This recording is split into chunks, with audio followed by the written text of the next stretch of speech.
Time to go.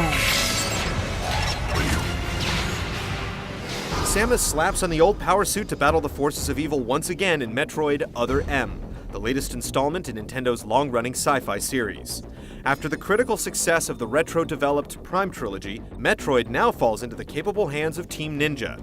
Other M borrows elements from both the Prime series and the classics, and infuses them with a bit of Team Ninja style to deliver what feels like a new Metroid experience.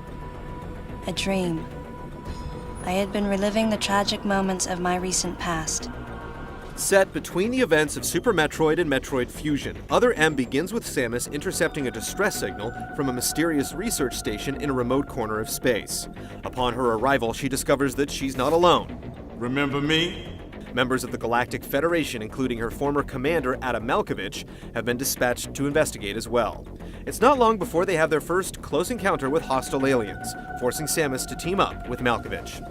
It's pretty deep for a Metroid plotline, given the series' reputation for relying more on atmosphere than story. One of the biggest changes in Other M is the focused effort on narrative to draw you into the Metroid world.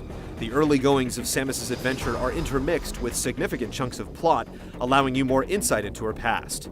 Many of them are fully rendered CG sequences, while others rely on in-game presentation.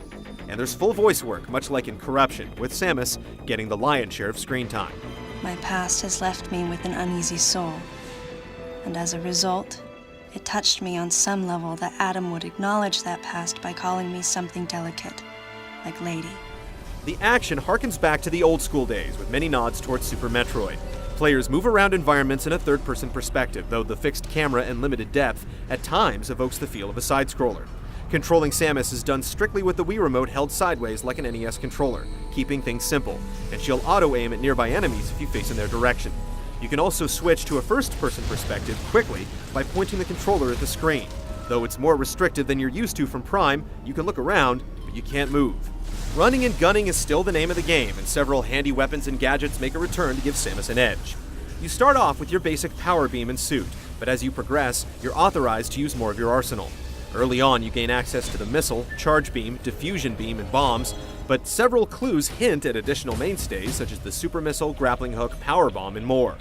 And though scanning is possible in first-person mode, it's not at all similar to the tedious process of the Prime series.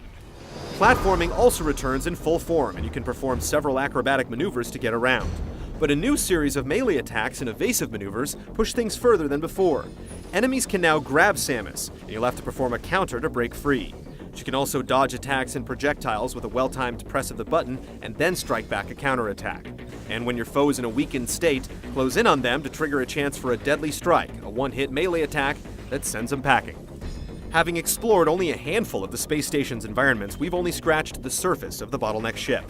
You'll get to blast off on Samus's latest mission later this month when Metroid Other M arrives stateside. Is it the next evolution in the series? Check out our review to find out.